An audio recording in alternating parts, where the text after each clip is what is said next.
Hi everyone, welcome to pen paper and code. आज का हमारा लीड कोड प्रॉब्लम है 54 स्पाइरल मैट्रिक्स। तो जल्दी से जान लेते हैं कि प्रॉब्लम स्टेटमेंट में क्या क्या डिटेल्स दिए हुए हैं और फाइनली हमें क्या रिटर्न करना है एज आंसर। तो प्रॉब्लम में तुम्हारा एक मैट्रिक्स दिया हुआ है, ठीक है। और मैट्रिक्स का जो तुम्हारा डायमेंशंस है वो m क्रॉस n है, मतलब कि इसमें क्या है कि m नंबर ऑफ रोज है, n नंबर ऑफ कॉलम्स है, ठीक है। उसके बाद तुम्हें क्या करना है, उस मैट्रिक्स में ट्रैवर्सल करनी है। अच्छा, ट्रैवर्सल किस ऑर्डर में करोगे तो वो स्पाइरल ऑर्डर होगा। तो स्पाइरल ऑर्डर से क्या मतलब है मेरा वो देख लो।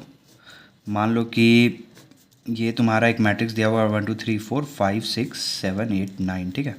इसमें नंबर ऑफ रोज 3 है, नंबर ऑफ कॉलम्स भी है तुम्हारा 3, ठीक है। तो जब तुम स्पाइरल ऑर्डर करोगे ट्रैवर्सल के लिए तो यहाँ से शुरू करोगे फर्स्ट कॉलम से, ठीक है, और जाओगे लेफ़्ट टू राइट 1 2 और 3, ठीक है। इस ऑर्डर में पहुँचोगे। फिर ऊपर से नीचे जाओगे। 3 ऑलरेडी मेरा ट्रैवर्स हो चुका है तो इसको इंक्लूड नहीं करेंगे, तो 6 से शुरू करेंगे। फिर आएगा मेरा 6, ठीक है, और फिर आएगा मेरा 6, ठीक है, फिर आएगा मेरा 9, ठीक। तो ये हो गया मेरा अप टू डाउन। फिर हम लोग करेंगे राइट टू लेफ़्ट, राइट।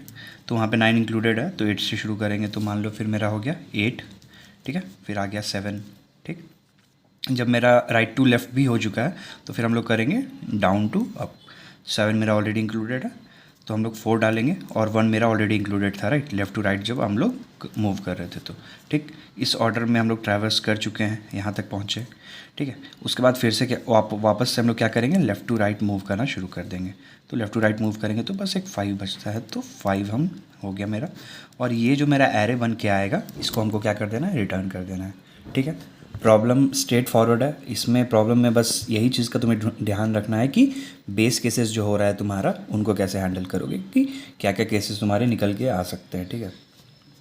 तो उन केसेस को हम लोग एक बार ध्यान से देख लेते हैं कि क्या क्या केसेस मेरे निकल के आ सकते हैं।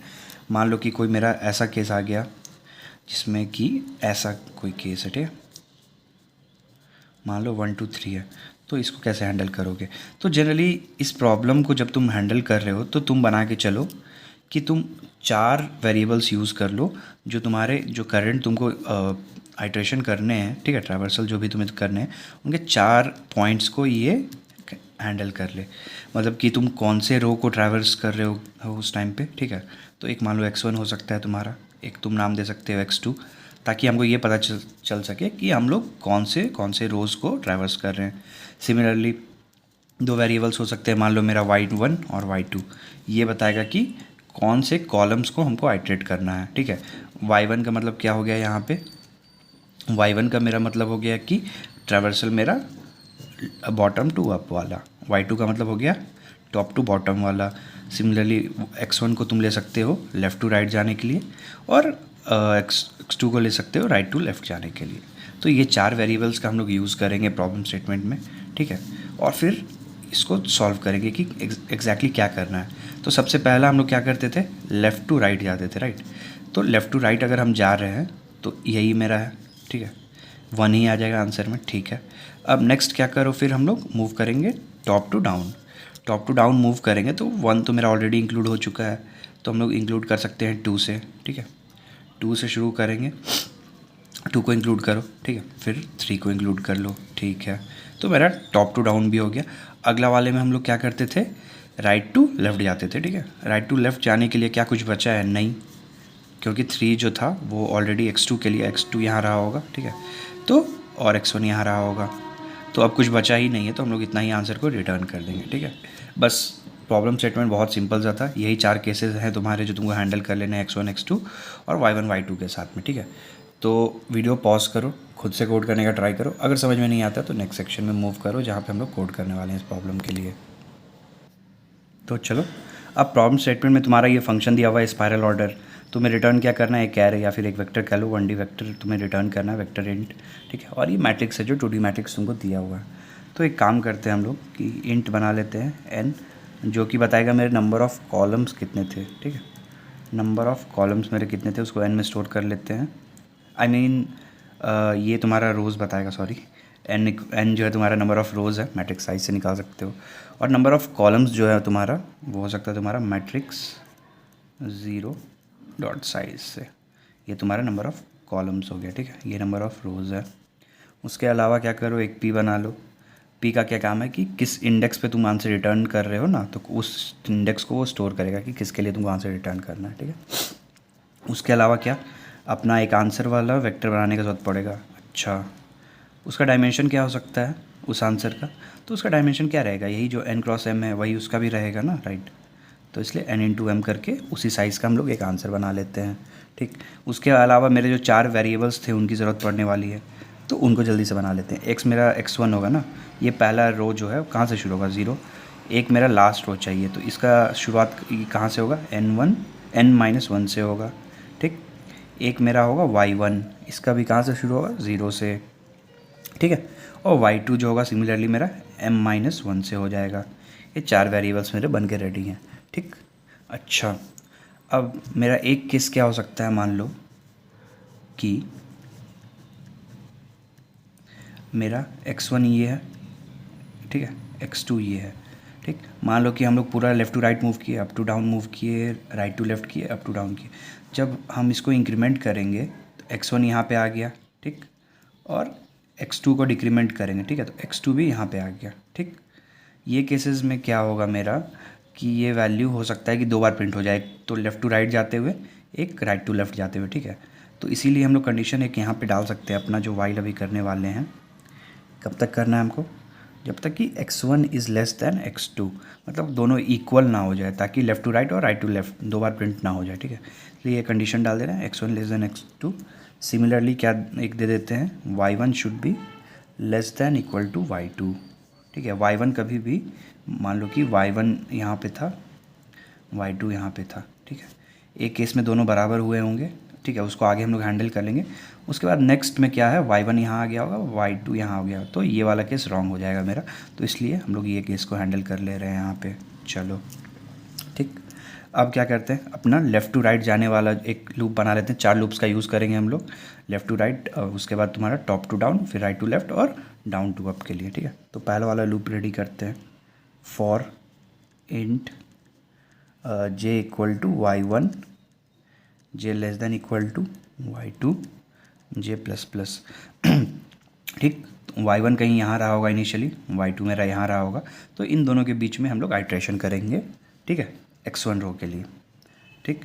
तो आंसर में एंटर करना है कहाँ पे, p का जो भी पोजीशन है उसका उसको इंक्रीमेंट कर देना, p plus plus equal to matrix में।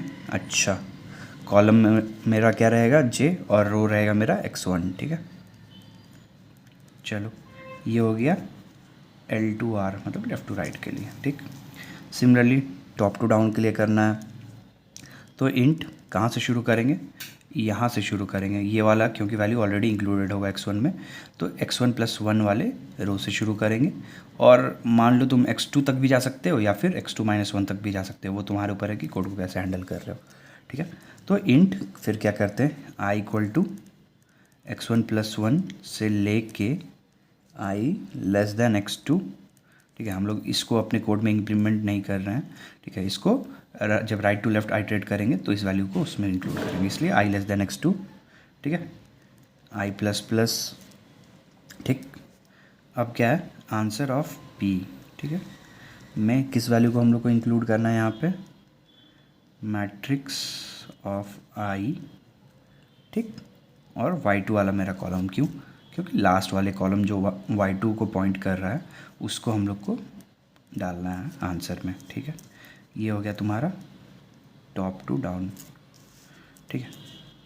अगला सिमिलरली फिर अब राइट टू लेफ़्ट मूव करना है हमको, तो उस केस में क्या करेंगे, अपना hint j equal to y2, j less than equal to y1, ठीक है, और j माइनस माइनस, ठीक। Similarly answer of p plus plus equal to matrix, x2 row के लिए है तो x2 दे दे रहे हैं, ठीक है, और j, इसमें ये जो वैल्यू बच गया था मेरा अभी वो हैंडल हो जाएगा, ठीक है। चलो, और फिर एक कंडीशन डालते हैं, if y1 not equal to y2, वही वाला केस मान लो मेरा, ये इस केस को हैंडल करेगा कि ऐसे करके कोई वैल्यू दिए हुए, ठीक है। तुम लेफ़्ट टू राइट जा रहे हो, ठीक है, तो 1 आ गया तुम्हारा, फिर तुम टॉप टू डाउन जा रहे थे तो 2 आ गया तुम्हारा, राइट। और फिर जब तुम राइट टू लेफ़्ट जा रहे थे तो उसके कारण से 3 आ गया मेरा, ठीक। और जब तुम बॉटम टू अप जा रहे थे, मतलब डाउन टू अप जा रहे थे, तो तुम्हारे पास कोई भी वैल्यू नहीं बचे, ठीक। तो कोई भी वैल्यू नहीं बचे मेरा, ठीक है। तो तुम क्या चाहते हो उसके बाद से कि नेक्स्ट मेरा जो वैल्यू हो रहा है वो रिपीटेटिव ना हो जाए, मतलब y1 जब बराबर हो जा रहा है मेरा y2 के, तो वो वैल्यू ये 2 दो बार इंक्लूडेड ना हो। तो इसी के लिए तुम डाल दे रहे हो यहाँ पे ये condition y1 not equal to y2, और इसमें फिर चला दो तुम कौन सा वाला, बॉटम टू अप वाला, ठीक है। तो for int i equal to x2 minus 1 कर लेंगे, ठीक है। i जो है वो x1 से बड़ा होना चाहिए, तब तक चलाओ लूप को, i माइनस माइनस, ठीक। और क्या करो, answer of p plus plus equal to matrix, ठीक, i और y1, ठीक है। चलो ये हो गया मेरा कंप्लीट। ये तुम्हारा था कौन सा वाला, ये लेफ़्ट टू राइट, ये टॉप टू डाउन, ये मेरा राइट टू लेफ़्ट, और ये डाउन टू टॉप के लिए, ठीक। चलो इतना सारा क्लियर है। तो अब क्या करते हैं, अपने चारों वैल्यूज़ जो था उनको इंक्रीमेंट करना पड़ेगा। तो एक देते हैं x1 प्लस प्लस, ठीक। एक हम दे लेते हैं क्या, x2 माइनस माइनस, एक मेरा y1 प्लस प्लस, और एक हो गया मेरा y2 माइनस माइनस। इस वाइल लूप को तुम यहाँ पे बंद कर लो, ठीक है। अब इसके अलावा एक कंडीशन हमको जो हम लोग इनिशियली डिस्कस किए थे, मेरा कौन सा वाला, कि अगर मेरा x1 और x2 इस केस में बराबर हो जाएगा ना, तो वो मेरा वहाँ पे हैंडल नहीं हो रहा है, क्योंकि हम लोग का कंडीशन क्या है कि x1 should be greater less than x2। तो एक केस अगर सेम रो में है तो उसको हैंडल करना पड़ेगा अलग से, तो उसको हम लोग फिर यहाँ पे एक बार हैंडल कर ले रहे हैं जल्दी से। तो if x1 equal to x2 है भाई, ठीक है, ठीक। तो ये लेफ़्ट टू राइट वाला जो तुम्हारा था केस, इसको दोबारा से हम लोग यहाँ पे लिख लेते हैं। तो for int j equal to y1, ठीक है, j less than equal to y2, j plus plus, ठीक, answer of p plus plus equal to matrix of x1 और j, ठीक। और इस आंसर को क्या करो तुम, रिटर्न करवा लो, ठीक है। ये मेरा फंक्शन बंद हो गया। तो देख सकते हो बस तुम्हें यहाँ पे केसेस ही हैंडल करने थे, राइट। और इस प्रॉब्लम में उससे ज़्यादा और कुछ भी नहीं था बताने के लिए, तुम्हें बस केसेस हैंडल करने की, कैसे तुम्हारा स्पाइरल ट्रैवर्सल जो कर रहे हो ये कैसे हैंडल होगा। तो हर एक ऑर्डर में हम लोग क्या कर रहे हैं, ये चारों डायरेक्शंस को कवर कर ले रहे हैं, और फिर x1 को एक बढ़ा ले रहे हैं, x2 को एक घटा ले रहे हैं, ठीक है। सिमिलरली y1 को बढ़ा के और y2 को घटा ले रहे हैं। तो अपना डायमेंशंस हर बार हम लोग छोटा करते जा रहे हैं, ठीक। I hope problem statement clear था। ये कोड जो था मेरा बहुत छोटा सा कोड है, ये भी क्लियर हो चुका होगा। अच्छा, अब जल्दी से एक बार देख लेते हैं कि इस कोड की मेरी कॉम्प्लेक्सिटी क्या रही होगी, ठीक है। तो कॉम्प्लेक्सिटी में हम लोग किसकी बात करते हैं, टाइम कॉम्प्लेक्सिटी मेरा क्या है, ठीक है। और दूसरा क्या आता है मेरा, स्पेस कॉम्प्लेक्सिटी। अच्छा, टाइम कॉम्प्लेक्सिटी हम लोग कैसे पता करते हैं कि कितने नंबर ऑफ़ आइट्रेशंस हो रहे हैं मेरे कोड में, ठीक है। तो तुम जब लूप देखोगे तो तुम्हें पता चलेगा कि हम लोग हर वैल्यू को एक बार आइट्रेट कर रहे हैं, मतलब लेफ़्ट टू राइट, ठीक है, फिर नीचे गया, फिर उल्टा आया, फिर ऊपर गया। तो हर वैल्यूज़ को एक बार ही आइट्रेट कर रहे हैं। तो ये इन केसेस में मेरा जो लूप होगा वो कितने बार चला होगा, बोलो, जितने नंबर ऑफ़ एलिमेंट्स मेरे रहे होंगे इस मैट्रिक्स में, राइट। इस मैट्रिक्स में मेरे जितने नंबर ऑफ़ एलिमेंट्स रहे होंगे, जो कि थे मेरे n क्रॉस m, ठीक। बहुत अच्छे। अच्छा, एक्स्ट्रा स्पेस क्या यूज़ किए हम लोग, तो एक्स्ट्रा स्पेस बस हम लोग क्या किए हैं, ये एरे को बनाने के लिए ही लगा है, ठीक, एक्स्ट्रा स्पेस, ठीक। अच्छा, तो ये किस पे डिपेंडेंट है मेरा, ये n और m पे डिपेंडेंट है, मतलब मेरा n और m जितना बड़ा होगा मेरा स्पेस भी उतना ही ज़्यादा और यूटिलाइज होगा, ठीक है। इसीलिए मेरी स्पेस कॉम्प्लेक्सिटी भी क्या हो गई, n क्रॉस m, ठीक। चलो हो गया। आई होप ये वीडियो आज का तुम्हें क्लियर हुआ होगा। इनकेस अगर कोई भी डाउट्स है तो कमेंट सेक्शन में बताओ, और वीडियो पसंद आया हो तो लाइक कर देना। मिलते हैं कल के वीडियो में, चलो बाय।